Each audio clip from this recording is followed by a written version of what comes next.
Boa noite.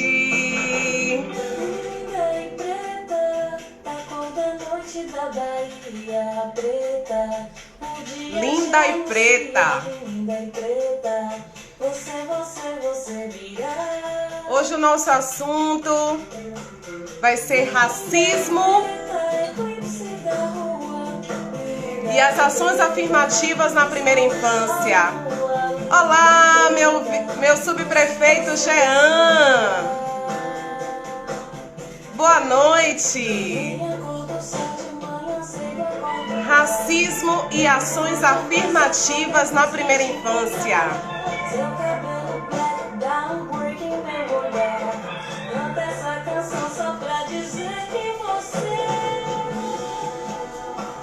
Linda e preta.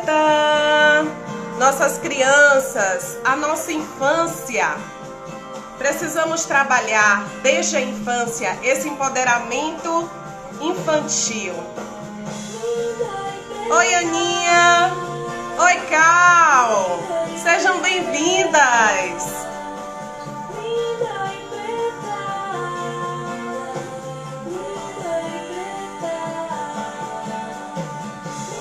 Vamos receber uma pessoa super querida. Osvaldo Oliveira. Obrigada, meu subprefeito Jean. Deus nos abençoe e nos fortaleça nesse grande desafio de fazer o bem à vida das pessoas.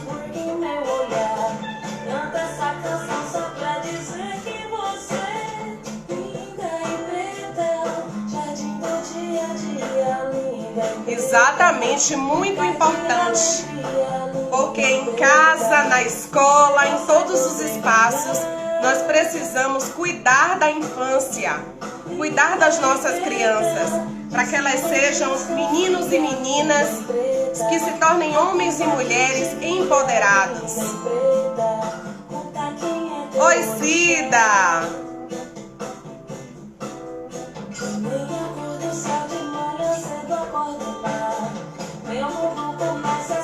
Vamos chegando, gente. Oi, Eliana. Oi, Lil. Escola Cecília Moreira aqui representada. Seja bem-vinda.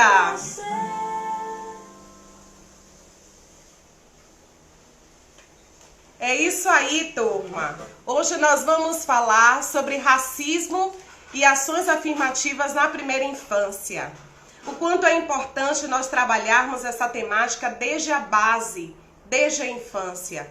Seja em casa, com os nossos filhos, sobrinhos, como também na escola. E como é importante nós sabermos como essas ações que afirmam todos os dias o não à discriminação, o não ao preconceito, o sim ao reconhecimento das crianças, dos meninos e meninas negras neste país, nesta cidade, em Salvador. E para falar sobre essa temática, nós convidamos uma pessoa muito especial, o Osvaldo Oliveira.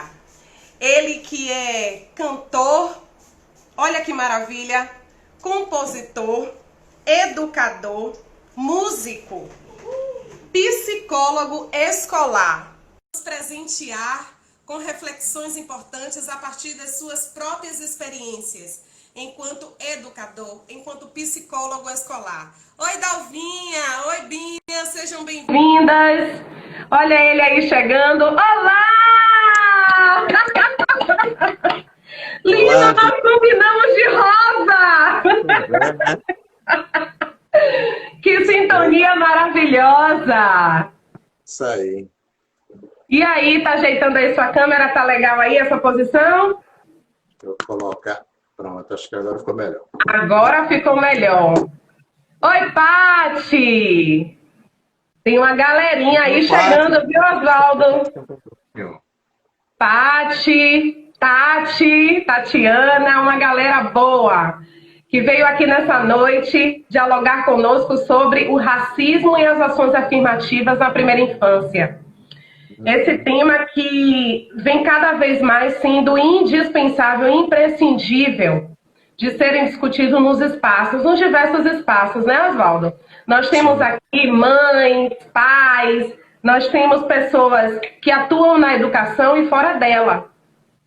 E é importante que a gente alargue as reflexões para que todos possam contribuir ou, pelo menos, ter atitudes que sejam favoráveis, né, ao dizer não ao racismo, não à discriminação pela cor, pelo gênero, pela raça, porque esse é o nosso papel. Nós somos seres humanos, somos constituídos por Deus, a sua imagem e semelhança. Se Deus não faz segregação, não faz separação de pessoas, nos fez com formas únicas, por que nós vamos fazer essa discriminação, né, e instituir em nossas ações atos de racismo? Não é verdade, Oswaldo? Seja bem-vindo, meu amigo. Essa casa é sua, esse espaço é nosso. Você hoje veio abrilhantar a nossa noite.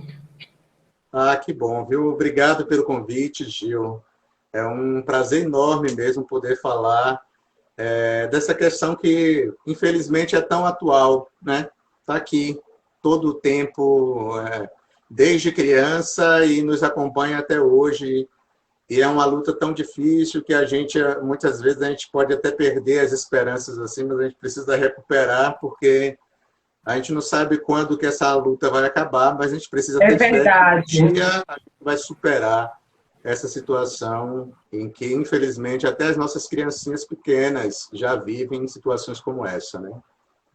Isso é extremamente triste, porque nossas crianças se tornarão adultos e levarão essa marca para o resto da vida, né? Então, tudo que é feito, já dizem os estudos, que nós temos aí na infância um ponto de partida e de marca para o adulto que vai se tornar, que vai se criar. Então, a nossa sociedade, que adulto a nossa sociedade está criando? Está formando meninos e meninas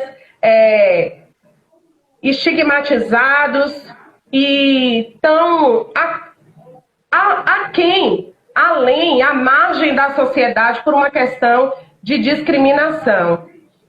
Mas assim, Oswaldo, essa temática ela tem a ver com sua história de vida, a nossa história de vida, porque você, como eu, fomos crianças negras e que passamos pelas as dores e as delícias de carregarmos a nossa cor, a nossa afrodescendência na pele.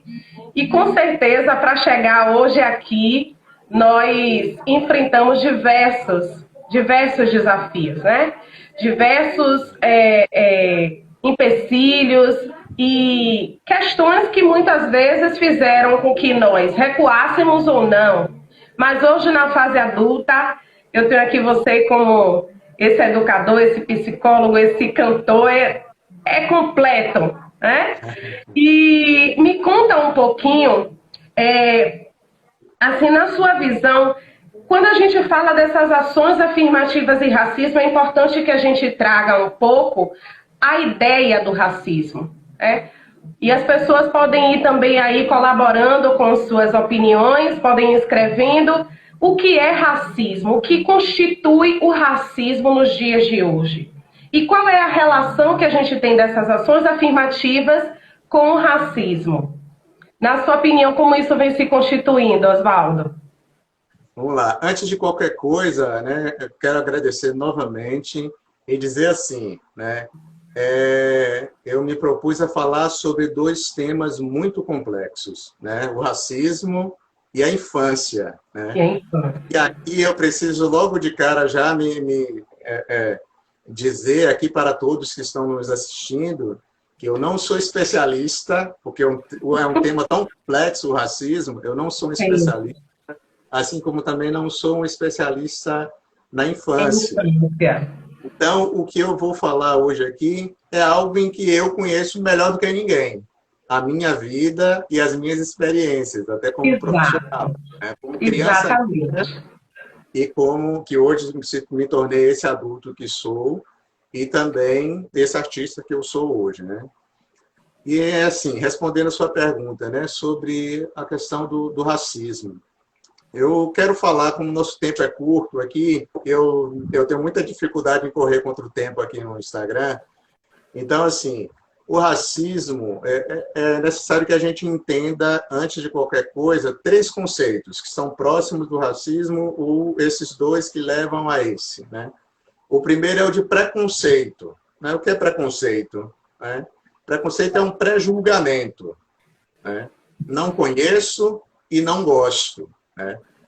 Preconceito racial é justamente isso. Pelo fato da pessoa ter a cor da pele mais escura, né? Algumas pessoas, né, com a mentalidade fraca já vão dizendo assim, não confio nessa pessoa, essa pessoa não é de confiança, né? Então, preconceito é isso. Se fosse definir numa frase, não conheço e não gosto, né? Isso é preconceito. A discriminação é uma superestimação da diferença, né? Onde a diferença, que é essa coisa tão positiva, né, que existe entre os seres humanos, todos somos diferentes, mas também todos somos iguais. Somos iguais na diferença, né, já dizem. Né? Então, a discriminação é como se fosse uma preferência, né? Mas uma preferência no sentido muito ruim. Né? Aí, como exemplo, eu quero trazer assim, tem 2 crianças vendendo bala, né? 2 crianças pequenas vendendo bala. Se é uma criança negra e uma criança branca, né? A criança branca, a gente olha e diz assim, oh, coitada, gente, tão linda, olha onde ela está, uma hora dessa, na rua, sozinha. Cadê seus pais, menino? Mas quando é uma criança negra, a gente acaba agindo com indiferença, né? Como se fosse o natural daquele pequeno ser está ali. Existe uma naturalização quando se trata da criança negra. Então, isso é uma discriminação, quando a gente escolhe quem é bonitinho e quem precisa de ajuda e quem não faz diferença nenhuma se está ali daquele jeito ou não. Esses 2 conceitos que eu trouxe, o preconceito e a discriminação, acabam culminando no racismo, né? E aí é necessário enfatizar que o racismo é um processo histórico, né? Não é simplesmente alguém dizer, não gosto de preto, mas o racismo, na verdade, é o porquê que algumas pessoas não gostam de preto. Né? O racismo é essa explicação do porquê que algumas pessoas não gostam de preto. Isso tem uma história, tem um motivo para isso, a pessoa ser tomada por esse sentimento tão ruim, de não gostar de alguém que muitas vezes nem conhece, né? Apenas pelo fato de ela ter características, né, da cor da pele, que remete à sua etnia, né, a um povo ancestral, e aí esse é um motivo para a pessoa não gostar e excluir de todas as formas possíveis. Então, o racismo é um sinônimo de exclusão. Eu vou excluir. É discriminar pelo tom da cor da pele. É segregar, fazer essa separação, não é, Oswaldo? Que diminui, sempre tendo como referência a subsistência, tendo como referência a inferioridade, inferiorizando aquele ser, aquele indivíduo pela cor da sua pele. E quantas vezes nós vimos atitudes racistas, pessoas racistas que não percebem que estão tendo atos racistas, às vezes não percebem, mas que muitas vezes reforçam o tempo inteiro essa discriminação e esse racismo com as suas atitudes. Algumas são conscientes, sim, outras são inconscientes. Mas daí é que vem a oportunidade de nós estarmos alavancando cada vez mais discussões nesse sentido, para que cada um se perceba como responsável. Porque, assim, não vai caber a inocência. Quando um assunto é tão badalado, é tão discutido, e você diz assim, eu não sabia que eu estava tendo atitudes racistas. Mas você discriminou, mas você colocou à margem, por causa da cor da pele, você fez um pré-julgamento porque é preta, porque é preto. Quando você vê uma criança cometendo um ato infracionário, você logo diz que é marginal. Você não diz que é coitado, cresceu sem os pais. Da cor da pele, né? Da cor da pele. Exatamente. Tá carente, não. Porque é preto, é marginal.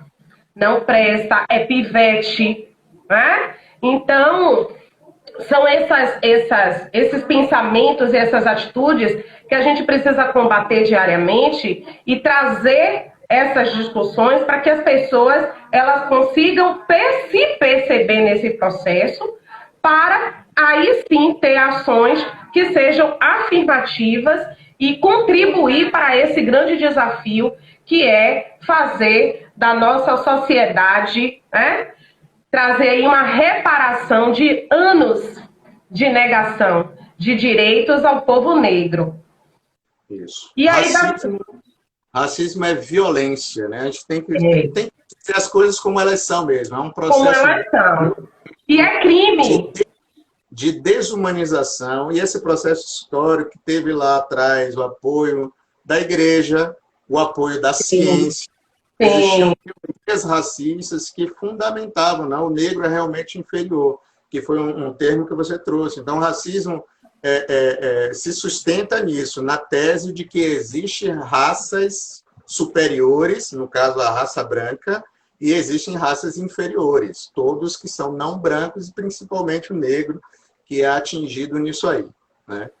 Então, mas esse tema proposto, ele tem dois vieses, né? Então, eu prefiro me deter mais agora nessa parte que são das ações afirmativas. Mas é importante deixar claro que o racismo é uma ferida aberta que precisa ser enfrentada, ser tratada, né? Colocar o dedo nessa ferida para que todos nós sejamos curados, né? Tanto nós negros como também o branco, porque se a gente não vai superar o racismo de graça, não vai ser dado de graça para a gente. Nós negros precisamos lutar para que isso acabe, mas também nós não iremos conseguir sem o apoio dos brancos, porque os brancos precisam entender as atitudes racistas, precisam entender esse processo histórico que foi o racismo.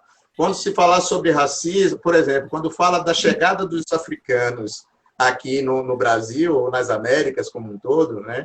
Aí se fala sempre assim, como é que eu tive acesso à história do povo negro, né? Os negros vieram da África para serem escravos aqui. E só. Mas não, precisa dar mais detalhes. Precisa dar mais detalhes nessa história, né? Que eles foram sequestrados, violentados, negras estupradas, né? Assassinados e sofreram humilhações que perduram, infelizmente, até hoje. Então, isso precisa ficar claro na cabeça de todo mundo, negro, branco, índio, de que etnia for, né? Que o racismo é uma chaga aberta na humanidade como um todo. Não é só uma luta, e infelizmente a gente já está vendo isso, né? Muitos que estão aderindo a essa causa da luta antirracista. Então, eu coloco esse ponto aqui e respondendo a segunda parte da sua... O que são essas ações afirmativas, né?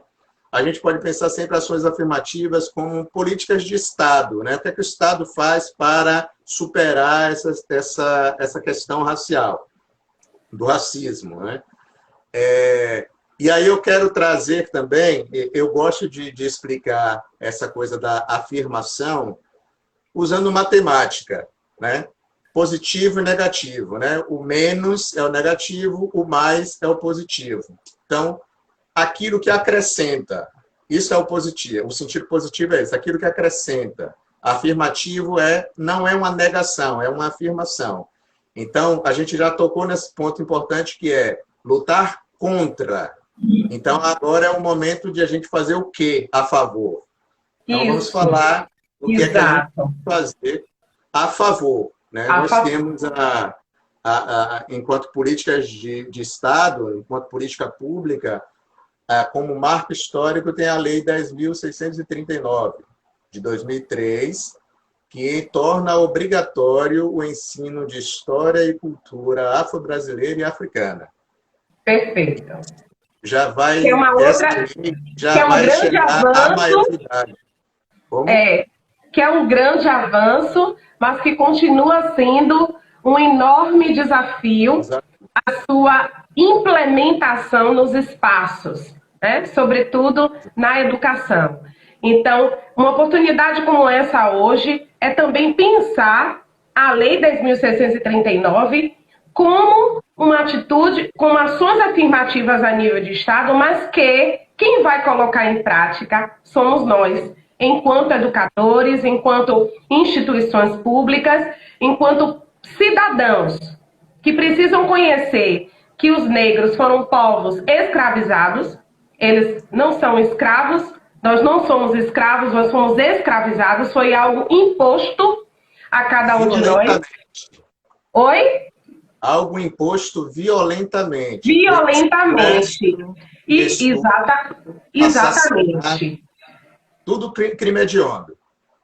Exatamente. Então, o resquício, o caminho que toda essa história negativa deixa, ela é trazida até os dias de hoje. E as nossas crianças, elas convivem com os resquícios desse povo que foi escravizado. É por isso que nós estamos aqui. Você vai falar da sua experiência.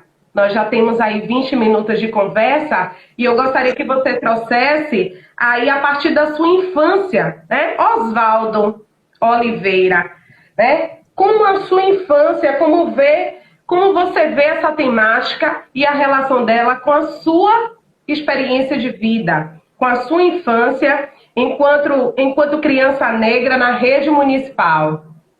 Uhum. Para contar essa história, eu vou pegar aqui meu companheiro inseparável, né? Eu prometi para você que eu ia cantar nessa live. Então, vamos assim. Adoro! Eu falei de ações afirmativas, a gente tem a Lei 10.639, de 2003, e aí, para fazer justiça aos povos indígenas, surgiu a Lei 11.645. 11.645. E aí, para corrigir essa injustiça com os povos indígenas. E aí, contar um pouco a história dessas ações afirmativas, como eu me sinto, né? Enquanto criança que fui da Rede Municipal de Educação, aluno ali do IMEJA, na Boca do Rio, que na época não se chamava IMEJA ainda, era IME. E aí eu lembro que minha mãe... Eu cheguei a estudar simultaneamente no SESI, que tinha uma creche, que mantinha uma creche aqui no bairro, e lá no IMEJA. Eu estudava de manhã em uma escola e de tarde na outra. E eu lembro que minha mãe ficou muito feliz de ter conseguido uma vaga lá no IMEJA, que na época era a sensação, né? Era um colégio... privilégio estudar lá. Isso. E aí, eu quero cantar uma música que lembra o que foi a minha infância em relação a essas ações afirmativas e essa questão do racismo. Escravo de Jó, jogava o caxanga, tira a bota, deixa ficar. Guerreiros com guerreiro fazem zigue-zigue-zá. Guerreiros com guerreiros fazem zigue-zigue-zá. Essa música, pesquisando até sobre ela, né, que quando a gente lembra de infância e cultura negra, essa música é a primeira que vem na cabeça, porque diz que foram os escravos e tal, que cantavam essa música. Mas veja como isso já é forte, né? A música que remete à cultura negra é uma música que fala escravo, né? Então já começa daí. Essa era a visão, a percepção que eu tinha do que era ser negro. Eu conheci o meu avô, ele nasceu em 1901. Meu bisavô. Eu conheci meu bisavô e ele nasceu em 1901. E aí eu fazendo os cálculos, assim, então meu avô certamente foi filho de um negro que foi escravizado, meu bisavô. Então eu, criança, era esses cálculos que eu fazia, né? Porque a única referência que eu tinha de cultura negra, porque eu nasci e estudei na educação infantil. Na época não se chamava educação infantil, né? Era pré-escola.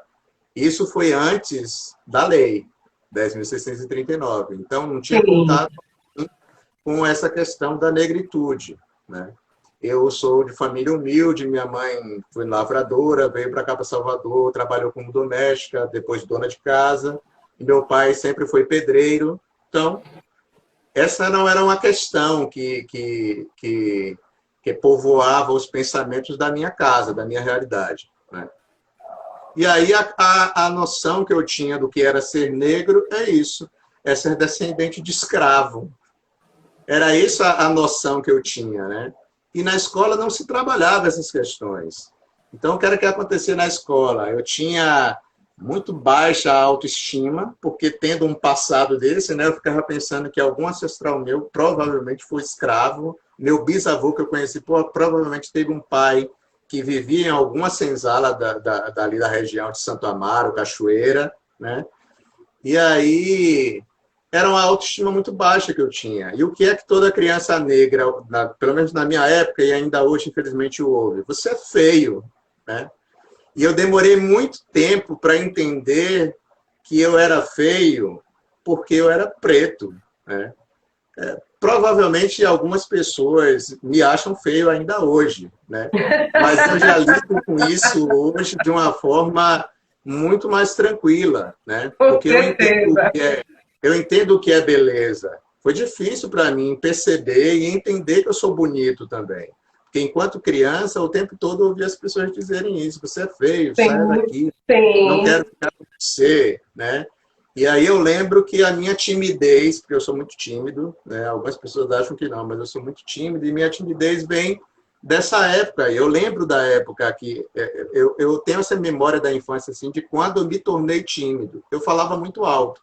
E alguém, não sei se é a professora, a diretora, alguém diz assim: cala a boca, menino, você fala muito alto.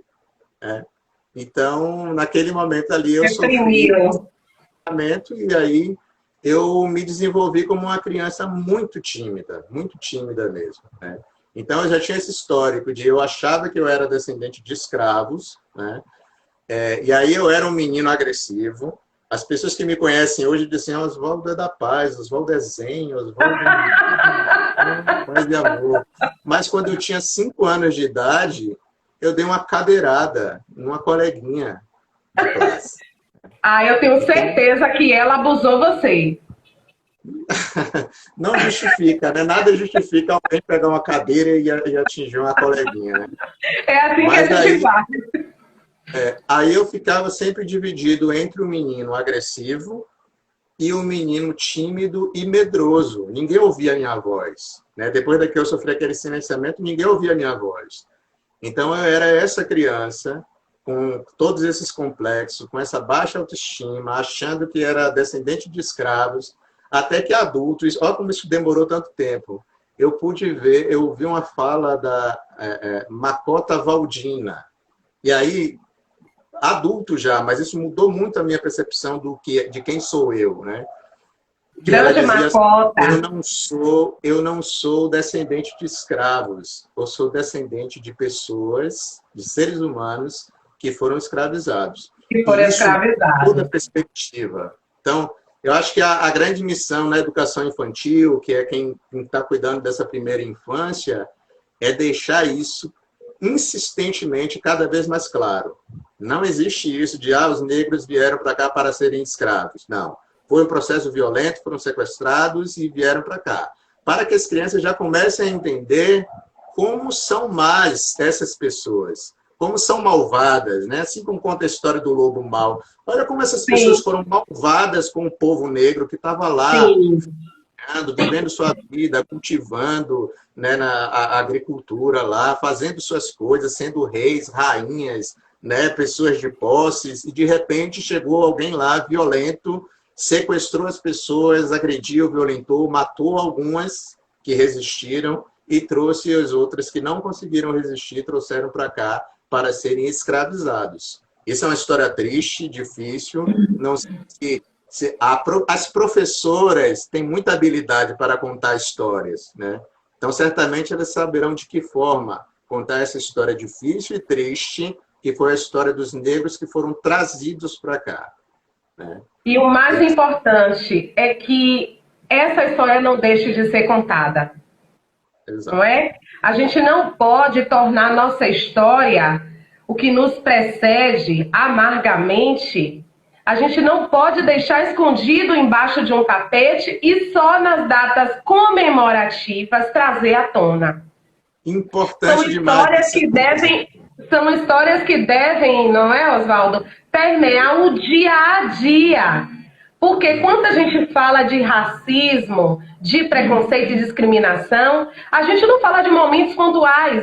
Isso acontece todos os dias. E todos os dias nossas crianças, elas precisam ser afirmadas, reafirmadas enquanto meninos e meninas capazes, inteligentes, produtivos, que podem galgar qualquer sonho, alcançar, chegar a lugares altos, mas que vai precisar de um esforço. E trazer essa história que você conta como algo que, de uma certa forma, cause nelas, né, na medida do entendimento, um impacto de dizer, eu não quero que me discriminem, eu não aceito que continuem me escravizando.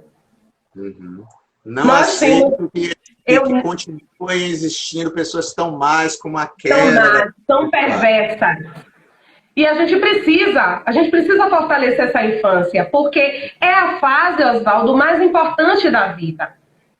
Veja como eu e você tivemos na fase adulta a possibilidade de se reerguer, mas nós também nós teríamos uma fase, uma adolescência, uma fase adulta mais afirmada, mais consciente, se nós tivéssemos também sido preparados na primeira infância. Então, naquela época, nós só tínhamos a família. Minha mãe contemporizava, mas na escola não se falava nisso. Quando eu reclamava com a minha professora sobre alguma questão racista, que tinha uma coleguinha que, nega do cabelo duro, e depois veio aquela música como é o nome dele, meu Deus? Luiz Caldas. Foi minha derrota. Nega do cabelo duro, que não gosta de pentear, quando passa na baixa do tubo, o negão começa a gritar, pega ela aí. Quer dizer, então assim, se nós, enquanto educadores, soubermos utilizar bem os nossos espaços para fazer de nossas crianças conscientes e empoderadas do que elas podem se tornar e de como elas podem combater esse racismo, poxa, nós teremos sim aí adultos menos infelizes, menos estigmatizados, inferiorizados e achando que não podem ocupar espaços e que não têm capacidade de ser quem eles querem realmente ser, né? Mas então, Oswaldo, é bem um processo de se preocupar em não culpabilizar a vítima, né? Interessa entender que o racismo não é ela que é a culpada pelo racismo. Não sim. Não, exatamente, perfeito. Mas existem pessoas malvadas que pensam, que geraram e que reproduzem esse pensamento racista. Isso é que precisa ser dito às crianças, né? Que existem pessoas más que são racistas. Todos os racistas são pessoas más. Exatamente. A Tarri colocou aqui. Você conhece a Tarri, né? Alto das Pombas. Sim. Grande gestora. Tarri colocou. A história deve ser trazida com um olhar de protagonismo negro. As lutas, as revoluções, enquanto a história for contada no olhar do colonizador, o que acontece, não ajudaremos as crianças a se afirmarem. Exatamente. Rose... Como é o nome, gente? Rose... Muito boa essa conversa. E se tratando de uma história tão importante, trabalhar na infância. Muitos comentários aqui. Mas então, Oswaldo, continuemos com a sua história. Seguindo, né? Aí, então, é esse o corte mesmo que eu faço, né? Na minha infância, foi esse o contato que eu tive, né? Negros são escravos, eu sou descendente de escravo, baixa autoestima. Depois de adulto, foi que eu vim ter outras compreensões. O seu olhar, né? O seu olhar enquanto educador. E aí que eu chego a esse meu olhar enquanto profissional, né? Primeiro contato que eu tive com a primeira infância, na educação infantil, na rede municipal, quando eu trabalhei no Centro Municipal de Arte, Educação e Cultura Mário Guzmão. Grande Mário Guzmão! Cadê Tuti? Foi quando eu entrei pela primeira vez numa sala de educação infantil, né? E percebi o quanto que é difícil, né? que eu sentia no corpo mesmo assim, levar canções. E aí, na época, a gente estava trabalhando também com a lei, né, que torna obrigatório o ensino de história e cultura afro-brasileira.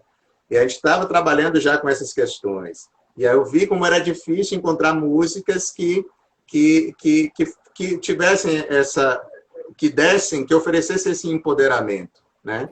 Escravo de Jó é uma música que falava de escravidão. Samba Lelê tá doente, fala de uma criança que está com a cabeça quebrada e ainda merece umas boas palmadas. Olha as músicas. Nossa! Olha a Imagine. realidade de violência que a gente, através da música, a gente acaba passando também, né? Sim. E aí, tendo esse olhar, primeiro como arte educador, a minha primeira experiência entrando numa sala de educação infantil, vi as dificuldades das professoras em trabalhar com a lei. Olha só, isso em 2015. A lei já tinha 13 anos, em 2015. A lei já vai completar maioridade, né? Esse ano completa, ano que vem completa maioridade, né? 18 anos já tem. 2003, Esse ano, 2003. Esse ano. 2003. 2020, nós estamos em 2020, esse ano. Pois já vai alcançar maioridade e a gente ainda não sabe como implementar de uma forma efetiva, né? Professoras da educação infantil são guerreiras, eu percebia os trabalhos desenvolvidos, né? A forma como traz as histórias, a literatura infantil, né? Só que precisa, só não, né? Ir mais além de Menina Bonita do Laço de Fita, de Cabelo de Lelê, né? Tem muita coisa, tem muita produção. E na educação infantil, as professoras precisam ser muito corajosas para tocar num tema tão delicado, né? E aí eu admiro muito a coragem de muitas professoras que botam o dedo na ferida mesmo, que tratam dessas questões, que tentam fazer com que as crianças tão pequenas, mas entendam que racismo é errado e que elas são lindas sim, que o cabelo dela é bonito sim, né? Esse empoderamento, essa conscientização de que nós somos alguém de valor, né? Eu não gosto muito da ideia, da história que falam assim, as crianças são o futuro. Não, elas são o presente. Elas existem agora, né? São seres concretos, né? Nós discutimos isso. Eu acho que você estava na live com o Manuel Calazans. Você participou? Não consegui acompanhar. Nós discutimos isso também. Eu conheço de... Calazans é um maravilhoso, um lindo que passou aqui, deixou a sua mensagem. E a gente vai percebendo que esse trabalho na educação infantil, ele ganha um corpo. E para que ele ganhe esse corpo, essa sustentação, é necessário que os nossos professores eles também tenham uma formação, não é, Oswaldo? Uma formação para que fortaleça essa veia, esse trabalho dentro das leis. Porque, assim, como o Jussi colocou aqui, né? O preto ou a preta não é racista. Falta-nos compreensão dos nossos processos históricos e naturalização do lugar para o negro. Então, mais uma vez dizer que nós temos, sim, pessoas negras que não conhecem a história, que não sabem do seu lugar, não sabem falar da sua afrodescendência. E a gente precisa se reconhecer enquanto negros, porque também tivemos uma discussão recente com a professora Eliane Boa Morte, e perceber, se auto-reconhecer, saber quem você é e onde você está e para onde você quer chegar é extremamente importante para que você atue com essas ações cada vez mais afirmativas na vida dessas crianças, desses jovens, desses adultos, né? Uhum. É isso mesmo. E aí, minha outra experiência que eu tenho agora, assim, a experiência mais recente, é como psicólogo escolar. Eu trabalho nos Centros de Educação Infantil da Santa Casa da Bahia, né? Já vou fazer 2 anos já trabalhando, e aí o contato... Nos abandonou! Pois é. E aí eu percebo que há um esforço grande, e eu acho que até experiências muito exitosas, né, minhas colegas estão tendo lá, que elas trabalham assim, o povo brasileiro foi constituído basicamente desses três povos, né? O europeu, indígena e o africano, né? E aí, quando você falou aí da lei, de trabalhar a lei não só no 20 de novembro, que isso era para ser uma solução e acabou sendo um problema, né?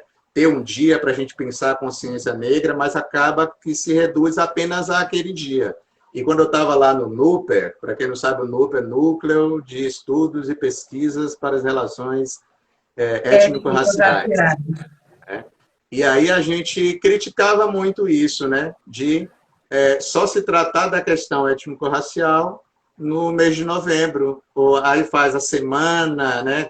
Quando prolonga um pouco mais, em vez de ser só um dia, aí faz a semana, ou o mês da consciência negra. A consciência negra. O ano inteiro da consciência negra, a vida inteira da consciência negra, né? Porque estamos em Salvador, 80% da população é constituída por negro, por gente preta, né? Então, isso não é uma coisa que a gente pode simplesmente deixar de falar. Inclusive, as escolas particulares, que a maioria é branca, a maioria das crianças são brancas. Mas, como eu disse no início, o racismo é um problema do branco também, né? Claro. Então, a gente não vai superar sozinho, a gente não vai ser dado de graça para nós negros, mas nós precisamos de brancos conscientes de que o racismo é uma coisa ruim e que precisa aprender isso desde pequenininho. Então, eu tenho um relato de uma colega que ela dizia assim, foi numa escola, procurar uma escola particular para o filho, e ela perguntou, né, como ela estava trabalhando com a lei, ela perguntou, vocês trabalham aqui com a lei 10.639? E aí a gestora da escola particular disse assim, não, nós não temos aqui esse público, então a gente não trabalha muito. Mas nós estamos em Salvador, né? Não tem como passar batido, não tem como não trabalhar essa questão. Porque a criança não vive numa bolha, né? Quando ela sair, ela vai ter contato com essas pessoas. Sem dúvida, sem dúvida. Ela precisa olhar para as pessoas negras e enxergar pessoas, porque são isso que elas são, isso que nós somos, né? E a gente não quer ser mais do que isso, não. Né? O problema do racista é que ele pensa que ele é mais do que isso. Mas nós não queremos ser mais. Nós queremos apenas ser o que nós nascemos para ser. Seres humanos, realizados. E ter os nossos direitos, nossos direitos preservados. Não é uma questão de supremacia racial. A gente não está pedindo para sermos... Nós não estamos pedindo para nós, negros, sermos considerados a nata, os seres superiores, porque não é isso, a questão não é essa. A questão é de uma reparação, de uma desigualdade que foi plantada desde lá no passado e que a gente carrega estigmas até os dias de hoje. Então, é nosso papel, como disse aqui a Aninha, a educação, ela precisa ser antirracista, sim. Antirracista. Não pode ser preconceituosa, discriminatória. Nós estamos pedindo só igualdade nos direitos que nós não temos. Mas, trazendo para a sua experiência, você diz assim, o meu olhar como profissional na educação diante desse tema. Tem uma música aí que a gente não tem? Uma música que é uma música de composição de Gonzaguinha, né? Grande Gonzaguinha. E eu acho que é um resumo de como eu penso profissionalmente essa minha relação com a infância. Né? Ela foi a minha epígrafe no meu trabalho de conclusão de curso, né? Onde eu falava sobre o silenciamento de meninos e meninas na escola pública. Né? E aí eu trazia essa música que é o que norteia até a minha prática profissional. Que é assim. Ontem um menino que brincava, hoje é semente do amanhã. Para não ter medo, esse tempo vai passar. Não se desespere, não pare de sonhar. Nunca se entregue, nasça sempre com as manhãs. Deixa a luz do sol brilhar no céu do seu olhar. Fé na vida vida, fé no homem, fé no que virá. Nós podemos tudo, nós podemos mais. Vamos lá fazer o que será. Fé na vida, fé no homem, fé no que virá. Nós podemos tudo, nós podemos mais. Vamos lá fazer o que será. Vamos lá fazer o que será. Vamos lá fazer o que será. Lindo! Minha irmã escreveu aqui, ó. Essa música é tão atual. Completão! Completão! Educador, cantor, compositor, psicólogo. Essa música é tão atual para o tempo que a gente está vivendo, né, Gil? Né? Fé da vida vai passar, né? Precisa acreditar nisso. Verdade. É verdade. A gente não pode perder essa fé, porque já dizia o poeta, né? Um homem sem sonhos é um homem morto. Uhum. E o que nos faz levantar? Eu penso, eu uso Gonzaguinha novamente, né? Eu fico com a pureza da resposta das crianças, né? Maravilha. A gente precisa pensar. Eu fico refletindo sempre. Eu tenho observado na minha prática profissional o quanto que existe um fluxo, né, da escola para casa, né?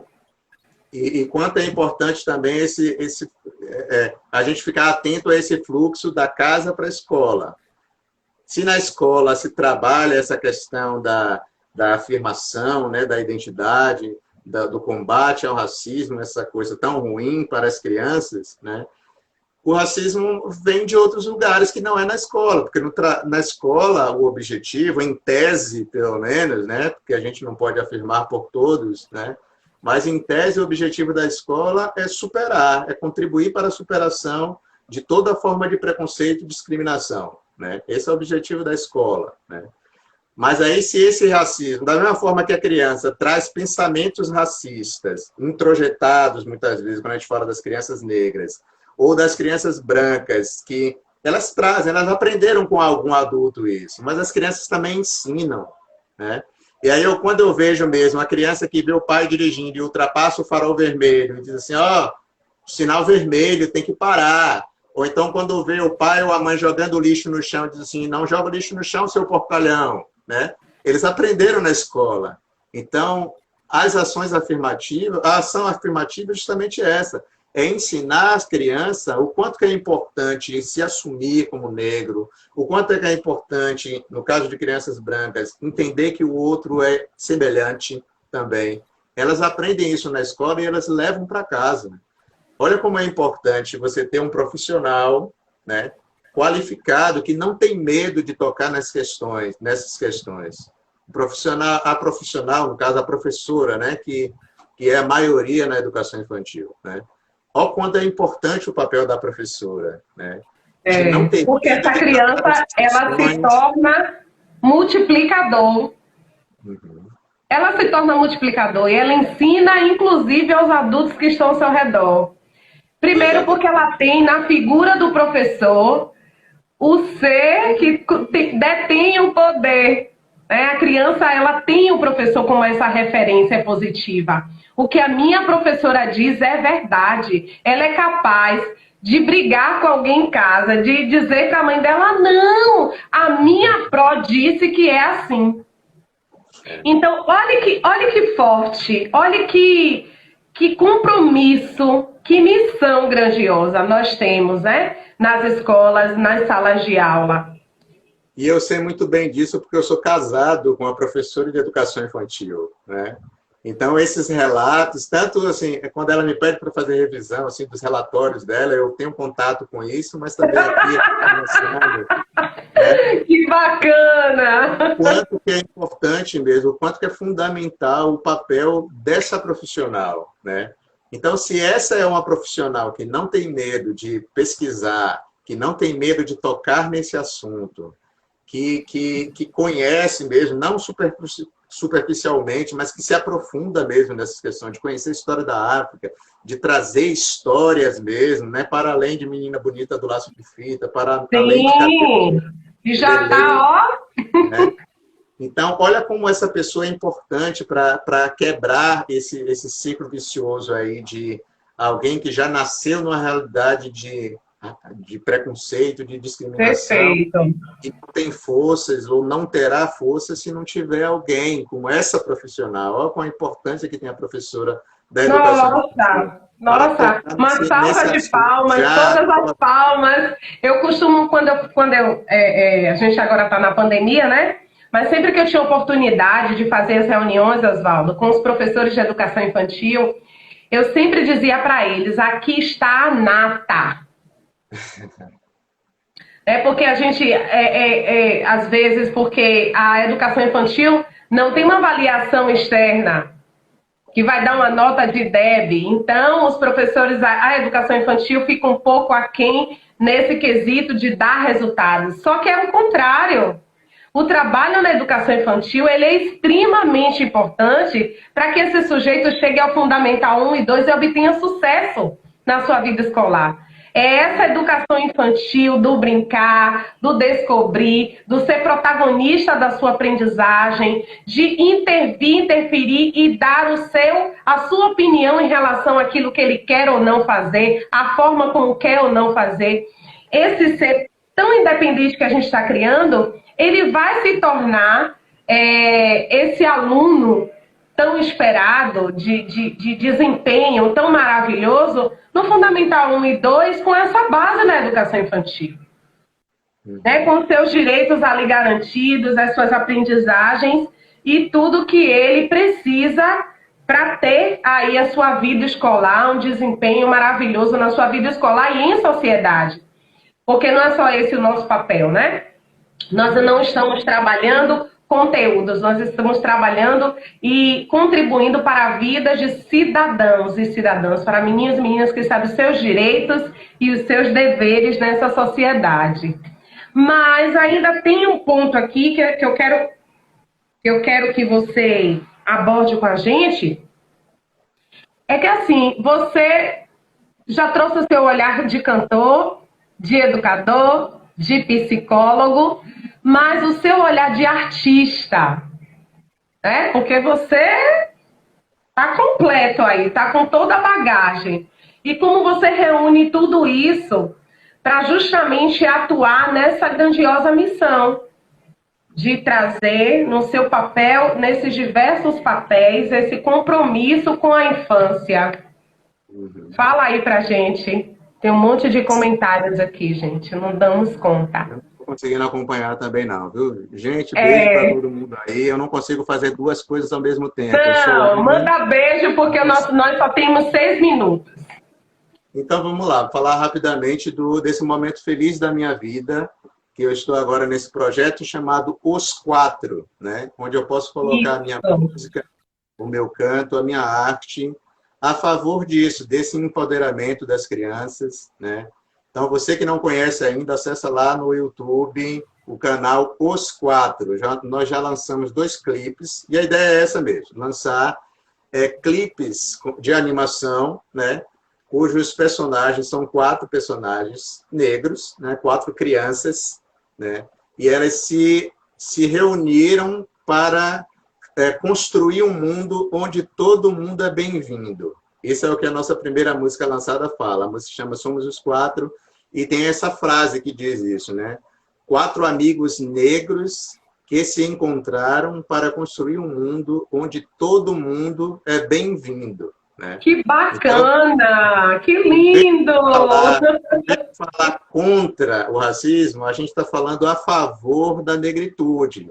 A favor de uma infância preta que tenha valor, que não é um valor de 20 mil reais, né? Como a gente viu recentemente, né? Não é esse o valor, não. Mas é o valor, uma vida que tenha sentido, né? e a gente está trazendo isso. Aí a gente lançou o segundo clipe, que foi Gaia, né, que o nome já remete ao planeta, né, à natureza, e é essa menina pretinha com tinta e pincel que pinta um mundo melhor. Que maravilha! Deve estar saindo por esses dias aí, Virginia. Estou ansioso demais para o lançamento de Anaia. Massa! Gente, olha, vamos seguir o nome do canal.